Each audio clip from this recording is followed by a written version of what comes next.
that time of year again. Well, hopefully, as long as I got this video out in time and there weren't any delays.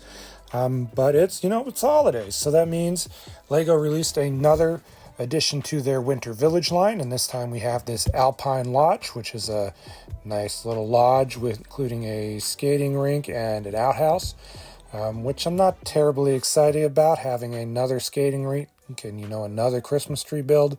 I kind of was hoping there'd be a little something else added to this, but we're going to open it up, build it, and see if this is a nice addition to our Winter Village.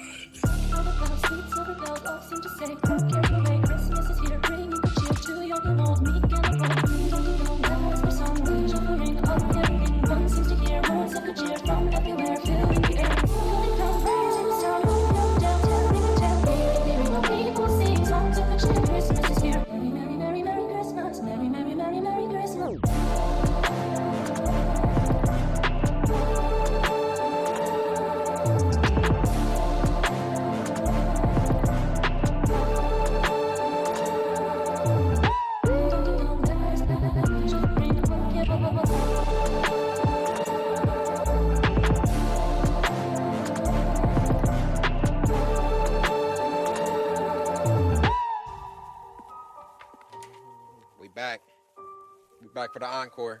Hey, somebody put a hip hop beat on this. Leave me alone, you are off song. Don't know what your deal is, baby. Leave me alone, you are off song. Don't know what your deal is, baby. But you better move on before I get my God. And I'ma put a barrel right between your touch. 30 pull that trigger. Songs of good cheer, Christmas is here. J-Squad.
And here we have the completed Alpine Lodge. And honestly, I liked it a little bit more than I thought I did, especially this little skating rink.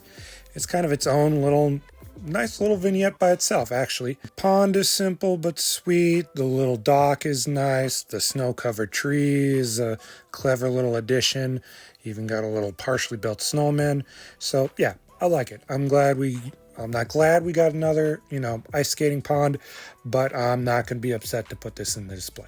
My favorite part is, of course, the outhouse. As stupid and simple as it is, it's a funny addition that, of course, they would have in an outdoor camping lodge. So it's fun, it's simple, and it's a nice little side build to add some personality to either this setup or just throwing it in amongst the rest of your village someplace too. Now, the outside of the lodge is probably the strongest feature. It looks really cool with the stone on the lower floor and the log building technique on the top floor. And this was probably the best part of the build, is getting them all to interlock and look the way they did. That was the most challenging and probably the best part of the whole thing. The interior is about what you expect from these builds. Unfortunately, there's no way for the minifigures to get from the second floor or the third floor, so I guess they have to learn to fly in order to reach those heights, but they're pretty kind of boring bedrooms anyway. The beds are all the same build. They each come with the same like bedside green tables. The lower floor is a bit better with like a nice little fireplace set up. I always love building these little chairs, small dining area, and in the back there's like a hot chocolate stand with like some snacks and stuff. There's some weird like gaps in the builds where there's like a space between that hot chocolate stand and the windowsill, and there's a couple other moments in this set that as you'll build it you'll probably see too, that it's just weird that there's, you know, space between the wall and whatever's in front of the wall sometimes. I just thought that was odd. The light up feature in this is again the fireplace, and it's simple but effective. Lights up the fireplace fairly nice. Kind of weird that there's also a fireplace hole on the second floor, or a window actually with a pane. To me that seems like it would be a fire hazard if they actually had that in the lodge, so that's kind of strange. But yeah, the inside, not terribly much to be excited about. Not a whole lot of playability either, but you didn't buy this likely to play with it. It was part to set up with the rest of your Winter Village buildings. The other disappointing part of this set, I think, are the minifigs. Are all pretty much a mix match of other existing parts. I don't think there's anything new here. Definitely none of the faces were new. I don't think any of the hair pieces were. Probably not any of the torsos. They all look very familiar. So if I'm missing something that is not new, it's hard for me to tell. So all in all, not a terrible set. It's a decent, solid build. Fairly fun to do, even if the minifigures and the second and third floor are a little disappointing. I think the exterior looks great. I love the little outhouse, and this little ice pond I liked more than I thought I would too. So it'll look great on the shelf. I'm looking forward to putting it out there with the rest of them. I know it's getting kind of late. Well, and this was about mid-December when I recorded this, and this video will go up pretty close to Christmas, so we'll see, but it'll be able to be out there for a little bit, and I'll still be able to enjoy it. So next time on my next action figure unboxing, I kind of went down a little bit of a weird rabbit hole at a flea market I went to here in Atlanta and found one of the old Van Helsing movie action figures, and just kind of checked on the history of them. They looked pretty cool, and you could actually get them for fairly cheap. So I ended up getting all the single figures, but I also got the deluxe figures as well, and I saved those to do an unboxing video. So next time we are going to be looking at the deluxe Van Helsing Monster Slayer action figures. I got all 6 of them, all 6 of them. So we'll be checking those out pretty much next year. So until then, stay safe, happy hunting, and happy holidays.